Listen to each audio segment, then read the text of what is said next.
മദ്യത്തിന് വീര്യം കൂട്ടുന്ന ഒരു ഫ്രൂട്ട്സിനെ നമുക്ക് പരിചയപ്പെട്ടാലോ? കണ്ടോ, ഇത് പറഞ്ഞപ്പോൾ തന്നെ രണ്ടെണ്ണം അടിക്കണവരാണ്. അവരുടെ മുഖത്ത് ചിരി നന്നായിട്ട് വരുന്നുണ്ട്, നമുക്കത് അറിയാൻ പറ്റുന്നുണ്ട്. അപ്പോൾ വേറൊന്നുമല്ല, നമുക്ക് നാച്ചുറലായിട്ടൊരു ഫ്രൂട്ട്സ് നമ്മൾ 4 പെഗ്ഗൊക്കെ അടിച്ചിട്ട് കിക്ക് കിട്ടുന്നവർക്കാണെങ്കിൽ അതൊരു 2 പെഗ്ഗിൽ തീർന്നു കഴിഞ്ഞാൽ അത്രയും കൂടുതൽ കഴിക്കുകയും വേണ്ട, ആവശ്യത്തിനുള്ള കിക്കും കിട്ടും അല്ലേ? അപ്പോൾ അങ്ങനെ എന്തായാലും നമ്മൾ അതിനെക്കുറിച്ച് ഡീറ്റെയിൽ ആയിട്ട് പറയാം. ആ വീഡിയോയിലൂടെ നമുക്ക് പോകാം. മരത്തെയും പഴത്തെയും ഒക്കെ ഞാൻ ഡീറ്റെയിൽ ആയിട്ട് അതിൻ്റെ ഗുണങ്ങളും ദോഷങ്ങളും ഉപയോഗങ്ങളും ഒക്കെ പറഞ്ഞ് ഡീറ്റെയിൽ ആയിട്ടൊന്ന് പരിചയപ്പെടുത്തരാം. അപ്പോൾ എന്തായാലും എൻ്റെ കൂടെ പോരെ, നമുക്ക് വീഡിയോയിലോട്ട് പോകാം. അപ്പം ഞാൻ പറഞ്ഞ ആ ഒരു പഴം എന്ന് പറയുന്നത് ഇതാണ്. ഇത് പച്ചക്കായാണ്. അപ്പോൾ ദേ ആ ഒരു മരം എന്ന് പറയുന്നത് ഇതാണ്. ഈ മരത്തിൻ്റെ പേര് അക്കി ഫ്രൂട്ട് എന്നാണ്. അതിൻ്റെ ഫ്രൂട്ട്സ് ആണ് ദേ ഈ കിടക്കുന്നത്, അക്കി ഫ്രൂട്ട്സ്. ഇത് ശരിക്കും പഴുത്തിട്ടില്ല, ഇതിന് കുറേ ദോഷങ്ങളുണ്ട്, ഇത് കഴിക്കേണ്ട കുറേ രീതികളുണ്ട്, അത് ഞാൻ പറഞ്ഞു തരാം. അപ്പോൾ ഈ ഒരു മരത്തിൻ്റെ പ്രത്യേകത എന്ന് പറഞ്ഞാൽ പശ്ചിമ ആഫ്രിക്കയാണ് ഇതിൻ്റെ ജന്മദേശം.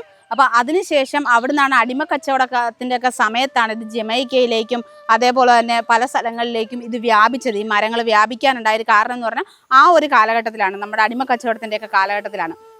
അപ്പോൾ ഇത് ജമൈക്കയുടെ ദേശീയ ഫലമായിട്ടാണ് നമ്മുടെ ഈ അക്കി ഫ്രൂട്ട് അറിയപ്പെടുന്നത്.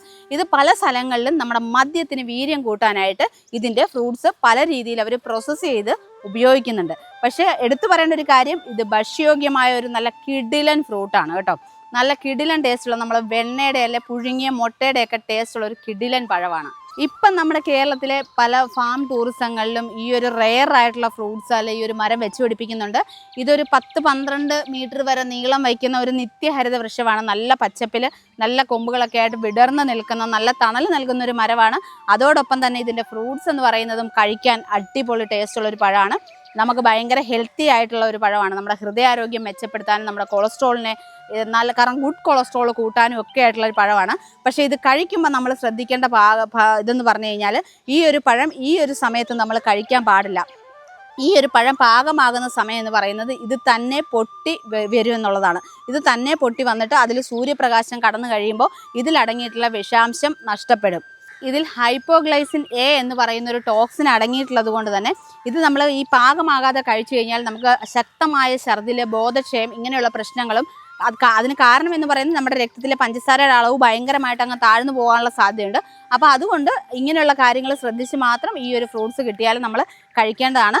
കാരണം ഇത് തന്നെ പാകമാകുക എന്ന് പറഞ്ഞു കഴിഞ്ഞാൽ ഇത് പൊട്ടി വിടർന്നു കഴിയുമ്പോൾ ഈ സൂര്യപ്രകാശം ഇതിലേക്ക് കയറി കഴിയുമ്പോഴത്തേക്കും ഇതിൻ്റെ ആ വിഷാംശം, ആ ഒരു ടോക്സിൻ നഷ്ടപ്പെട്ടു പോകും, നശിച്ചു പോകും.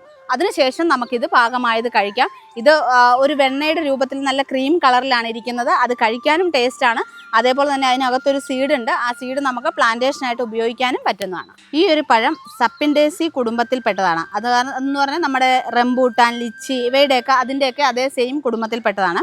പിന്നെ ഇതിൻ്റെ പേരിന് പിന്നിൽ എന്ന് പറഞ്ഞു കഴിഞ്ഞാൽ ഇതിൻ്റെ ശാസ്ത്രീയ നാമം എന്ന് പറയുന്നത് ബ്ലിഗിയ സാപ്പിഡ എന്നാണ്. അപ്പോൾ ആ ഒരു പേരിന് പിന്നിലെ ഒരു ഹിസ്റ്ററി എന്ന് പറയുന്നത് പ്രശസ്ത നാവികനായ വില്യം ബ്ലൈ ആണ് 1793 ഈ മരത്തെ കരീബിയൻ ദ്വീപുകളിൽ നിന്ന് ലണ്ടൻ ക്യൂ ഗാർഡനിലേക്ക് എത്തിച്ചതെന്നാണ് പറയുന്നത്. അപ്പോൾ അദ്ദേഹത്തിനോടുള്ള ആദര സൂചകമായിട്ടാണ് ഈ ബ്ലിഗിയ എന്നുള്ള പേര് നൽകാനുള്ള ഒരു കാരണമെന്നാണ് പറയപ്പെടുന്നത്. അപ്പം നമ്മുടെ നാട്ടിൽ ഇത് അധികം കാണാനില്ല, വളരെ റെയർ ആയിട്ട് കാണുന്നതാണ്. കൂടുതലും ടൂറിസ്റ്റ് പ്ലേസുകളിലായിരിക്കും ഇത് കൂടുതലായിട്ട് കാണുന്നത്. ഇതിൻ്റെ കായ ഉണ്ടാകുന്ന സമയത്ത് ഇതുപോലൊരു പച്ച കളറിലായിരിക്കും. അതിനുശേഷം അത് പഴുത്ത് പാകമാകുന്ന സമയം എന്ന് പറഞ്ഞു കഴിഞ്ഞാൽ ഒരു മഞ്ഞ കളർ കൂടിയ റെഡ് കളറിലായിരിക്കും വരുന്നത്. അതിനുശേഷം അത് തന്നെ പൊട്ടി ഇട്ട് വരുമ്പോഴാണ് നമ്മളത് കഴിക്കാൻ പാകമാകുന്നത്. പക്ഷെ നമ്മൾ ശ്രദ്ധിക്കേണ്ട ഒരു കാര്യം എന്ന് പറയുന്നത്, ഇങ്ങനെ പഴുത്തിരിക്കുന്ന സമയത്ത് അത് സൂര്യപ്രകാശം കൊള്ളുന്നതിനും അത് പൊട്ടി വിടരുന്നതിനും മുമ്പായിട്ട് ഈ ഭക്ഷണം, ഈ പഴം നമ്മൾ കഴിക്കാതിരിക്കുക. അതിൽ അടങ്ങിയിരിക്കുന്ന ആ ഒരു ടോക്സിൻ്റെ പ്രവർത്തനം മൂലം നമുക്ക് ബോധക്ഷയവും അതേപോലെ തന്നെ കഠിനമായ ഛർദിലും അങ്ങനെയൊക്കെ ഉണ്ടാവാൻ സാധ്യതയുണ്ട്.